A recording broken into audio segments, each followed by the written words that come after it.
Vous avez pris le temps de mettre en forme certaines cellules de votre tableau ou encore uniquement certaines colonnes, vous verrez qu'il est possible de réutiliser rapidement ces mises en forme sur d'autres cellules du même tableau ou encore sur de nouveaux tableaux que vous avez créés avec Excel Web App. Ainsi, vous allez gagner du temps. Vous le voyez ici, j'ai plusieurs listes de données. Des jours de la semaine associés à des responsables et les listes des responsables juste à droite. Je désire avoir la même mise en forme pour les en-têtes de colonne. J'ai déjà pris le temps de mettre en forme jour de la semaine. Je désire appliquer cette mise en forme sur responsable et par la suite sur liste des responsables. Je vais donc utiliser les fonctionnalités copier et coller, mais coller avec un collage spécial qui gardera uniquement les mises en forme. Ici, il me suffit donc d'utiliser depuis l'onglet Accueil du ruban les outils disponibles dans le presse-papier. D'ailleurs, pour copier plus rapidement, je pourrais privilégier soit un clic droit pour retrouver copier à cet endroit-ci, il s'agit des mêmes icônes, ou encore je peux utiliser les touches CTRL plus la lettre C pour copier. Une fois que j'ai copié, que j'ai maintenu ces touches enfoncées, je vais retrouver un cadre de sélection tout autour de la cellule. En plus de cela, j'ai des pointillés qui se déplacent. Pour maintenant, coller uniquement la mise en forme et non pas jour de la semaine avec la mise en forme. Je sélectionne la cellule concernée pour la mettre en forme, donc ici responsable, et j'utilise non pas coller, mais coller avec la mise en forme depuis le menu déroulant. Si je clique à cet endroit-ci, vous le voyez, j'ai pu mettre en forme rapidement responsable.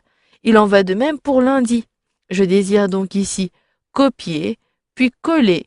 Donc si vous utilisez les outils disponibles dans l'onglet Accueil dans ce groupe-ci du presse-papier, vous allez devoir autoriser Internet Explorer à accéder à votre presse-papier. J'autorise donc, si vous n'autorisez pas, vous ne pourrez pas procéder de la même façon que moi. Puis, je sélectionne ici mardi, mercredi, jeudi et vendredi, et si je sélectionne coller la mise en forme, je pourrai ainsi retrouver la même mise en forme pour tous les jours de ma semaine.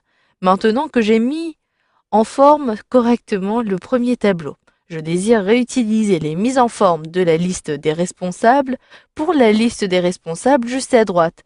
Il me suffit de sélectionner les mises en forme à conserver et à dupliquer, et ici il s'agit en l'occurrence des cellules C2 à C5. J'effectue une copie à l'aide des touches CTRL-C de mon clavier, puis pour coller ces éléments, je n'appuie pas sur les touches CTRL-V, mais attention, il faut bien passer par ce menu déroulant pour coller la mise en forme et automatiquement, cela est très simple pour mettre en forme la liste des responsables. D'ailleurs, rien ne vous empêche d'utiliser ces mêmes outils pour coller des mises en forme sur d'autres feuilles de votre document Excel Web App.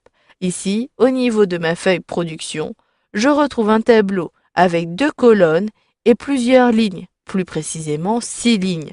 Je vais donc réutiliser la mise en forme de ce premier tableau en effectuant une sélection. Je clique sur la première cellule, je maintiens la touche Shift de mon clavier enfoncé et je clique ici sur la dernière cellule de mon tableau. Ma sélection est réalisée. Je duplique ces éléments pour les conserver dans le presse-papier et je procède de la même façon, coller la mise en forme. Et automatiquement, j'ai pu mettre en forme tous les tableaux ici de ce document à l'aide uniquement de quelques cellules mises en forme. Pour ne plus avoir ce cadre de sélection, il me suffit d'appuyer sur la touche Échappe de mon clavier. Voilà, vous avez donc vu dans cette formation comment copier et déplacer au final des mises en forme avec Excel Web App.